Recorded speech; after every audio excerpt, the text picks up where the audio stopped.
Da'Mon Blackshear versus Jose Johnson. And before I kind of break down this fight, I do want to mention that this was a short notice fight. Da'Mon Blackshear originally had a different opponent. I don't remember who it was he was supposed to fight. I forgot to write it down. But there was a different opponent lined up for him originally. And I guess they pulled out, you know, a week before the fight or whatever.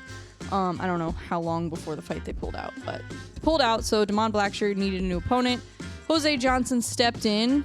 And let me see what my notes are on Jose Johnson. This was his UFC debut. He was on Contender Series before. And he was on a 3-fight win streak leading up to this. So this wasn't, you know, just some random guy. Like, this guy's legit.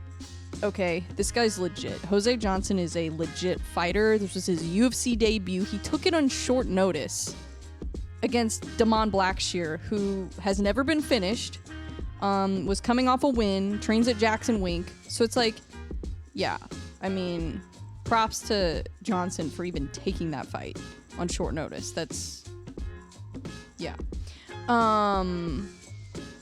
But now that we've established that, let's get into Da'Mon Blackshear's incredible performance, because that was probably my favorite performance of the night. And just because I know how legit of a fighter Jose Johnson is, even with this being his debut, he's been on Contender Series. You know, leading up to this fight, he was 15-7. So, I mean, he has more fight experience than Da'Mon Blackshear, even though this is his debut. So I just wanted to establish that, because I think sometimes people see these names and they're like, I don't know who this is, so they must be a bum. And it's like, no, they're not, actually. They're pretty legit. So, yeah, tough opponent, really in both directions. Tough opponent for Da'Mon to take on short notice, and a tough opponent for Jose to step in there on short notice. So, really, it was kind of risky for both of them. But really, in round one, Da'Mon got off to an aggressive start. He had strong grappling. Like, you could just tell. I mean, his grappling is just ridiculous. He got a takedown pretty early on. He tried to take his back, but Jose Johnson actually got back up. And then, of course, got taken down again. And then this time, Da'Mon did get to take his back. He attempted a rear naked choke. And then he changed it to a twister, which I don't think anybody saw that coming. This is only the third twister in UFC history. The first one was the Korean Zombie. Second one was Bryce Mitchell. Now the third one, Da'Mon Blackshear. So that's got to be pretty cool to be one of 3 fighters in UFC history to pull off a twister. And you know what's crazy is before, the only 2 to pull that off were both featherweights. And I guess he's the first bantamweight to now pull off a twister. So pretty cool stuff.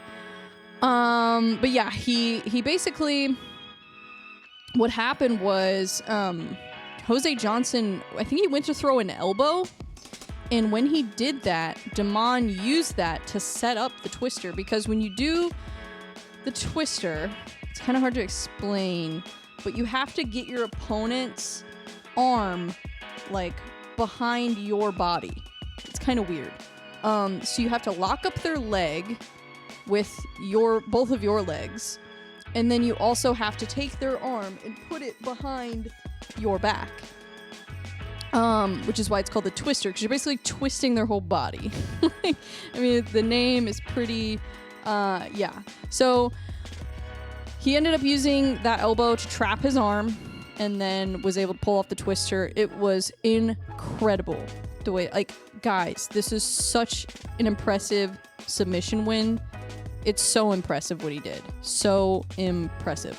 Yeah, so you got a round 1 submission. It was, I don't remember what time in the round it was, but even to pull that off in the first round, like, yeah, just the speed at which he pulled that off too was just incredible. Incredible grappling. Da'Mon Blackshear, he's gonna be a problem.